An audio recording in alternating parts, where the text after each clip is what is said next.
सभी साथियों को मेरा नमस्कार, स्वागत है आप सबका। आज 15 अप्रैल के जनसत्ता विश्लेषण में। तो आइए शुरू करते हैं आज का जनसत्ता विश्लेषण बिना किसी देरी के। पहले पृष्ठ पे खबर आती है एक और प्रत्यर्पण की एक्सट्रेडिशन होने वाला है बहुत जल्द। मेहुल चौकसी बेल्जियम में गिरफ्तार किए गए हैं, जिन्होंने पीएनबी बैंक के साथ भारी मात्रा में फ्रॉड करा था फाइनेंशियल। भारत में दुर्लभ शाही हीरा गोलकोंडा ब्लू, जो कि आपके इंदौर और बड़ौदा के महाराजाओं के पास एक ज़माने में हुआ करता था।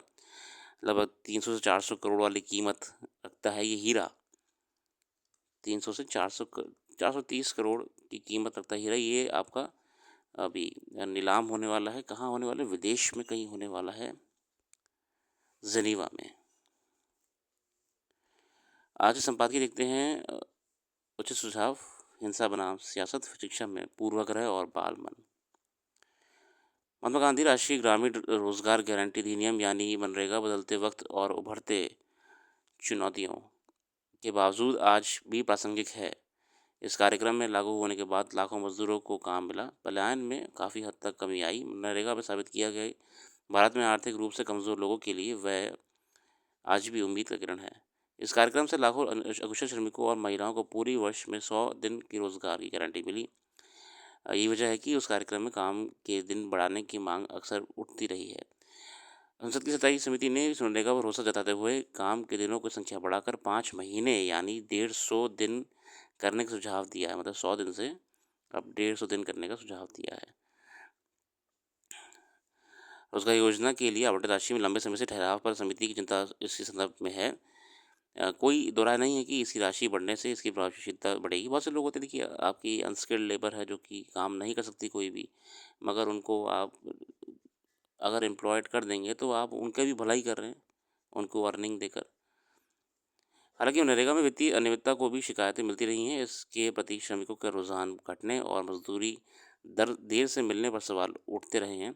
ग्रामीण विकास और पंचायती राज मंत्रालय की स्थायी समिति ने 3 साल पहले मनरेगा का विश्लेषण करते हुए कई सुझाव दिए थे। तभी उस समिति ने भी इस कार्यक्रम को नया रूप देने के लिए काम की गारंटी शुद्ध दिनों को 100 से बढ़ाकर 150 करने की सिफारिश की थी। देखिए, आने वाले समय में आपके नरेगा में दिन बढ़ जाएँगे, 100 से 150 हो जाएँगे, तो ये अपने आप में ग्रामीण क्षेत्रों में आय, रोज़गार का एक बहुत बड़ा उपलब्धि बन जाएगा। अगला है हिंसा बनाम सियासत, ये राजनीतिक आर्टिकल तो मैं इसमें नहीं जाऊँगा। शिक्षा में पूर्वाग्रह और बालमन, सोनम लवंशी। कर्नाटक के कर्नाटक के चामरानगर की रहने वाली चौथी कक्षा की एक बच्ची ने विज्ञान प्रदर्शनी में एक ऐसा प्रोजेक्ट बनाया जिसमें वह संदेश था कि जो औरत एक खास परिधान पहनती है वह जन्नत की हकदार है, और जो नहीं पहनती वह नरक में सांप बिच्छुओं की दावत बनती है। ऐसे में ये घटना हमारी शिक्षा प्रणाली की जड़ों में पैठ बना चुके पूर्वाग्रहों की भयावह तस्वीर पेश करती है। विज्ञान प्रदर्शनी की एक बच्चे की धार्मिक कट्टरता से प्रेरित मॉडल केवल उसकी कल्पना नहीं बल्कि उस माहौल का नतीजा है जिसमें वह उसे ढाला गया है। देखिए, इस विज्ञान की बात हो रही है और आज भी अंधविश्वास पे। बात यहाँ बच्चे की गलती नहीं है, बात यहाँ पे जिस माहौल से आई है निकल के उसके बारे में पता लग गया है। सवाल नहीं है कि विचार उसके मन में आया कैसे, बल्कि ये है कि आखिर उसकी सोच को इस दिशा में मोड़ा किसने? क्या यह उस दिशा का परिणाम है? शिक्षा का परिणाम है जो हम वैज्ञानिक दृष्टिकोण अपनाने के लिए प्रेरित करती है, या फिर उससे समाज की देन है जो बच्चों को की कोमल चेतना में भी अंधविश्वास और दंड की भय को ठूस देते हैं? शिक्षा का उद्देश्य केवल पुस्तकों में लिखी बातें रटना नहीं बल्कि बच्चों में स्वतंत्र सोचने और तर्क करने की क्षमता विकसित करना होता है। लेकिन शिक्षा प्रणाली ही धार्मिक पूर्वाग्रहों और सामाजिक कट्टर कुरीतियों का माध्यम बनने लगे तो ये ना केवल बच्चों के मानसिक विकास को बाधित करता है बल्कि समाज के भविष्य को भी अंधकार में बना देता है। भारत में 21 की राष्ट्रीय शिक्षा नीति रिपोर्ट बताती है कि बड़ी संख्या में स्कूलों में बच्चों को वैज्ञानिक दृष्टिकोण से अधिक धार्मिक पृष्ठभूमि की शिक्षा दी जाती रही है। कर्नाटक की घटना इसी प्रवृत्ति का एक उदाहरण है। एक अध्ययन के अनुसार 8 से 14 वर्ष की उम्र में 65% बच्चे परिवार से धार्मिक मान्यताएं अपनाते हैं जो उनकी स्वतंत्र सोच पर प्रभाव डालती है।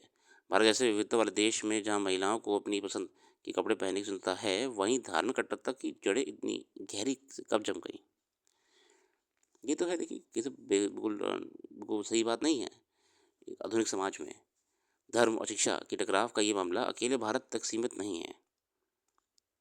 अमेरिका में विकासवाद बनाम सृजनवाद की बहस हो, या फ्रांस में हिजाब प्रतिबंध का मुद्दे हो, या अफगानिस्तान में लड़कियों की शिक्षा,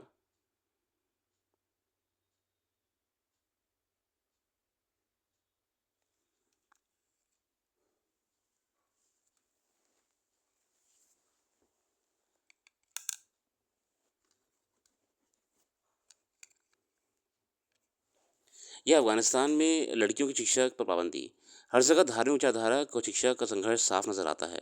विडंबना यह है कि जो शिक्षा व्यक्ति को स्वतंत्र विचारक बनाती है, वही अब पूर्वाग्रहों को जननी बन रही है।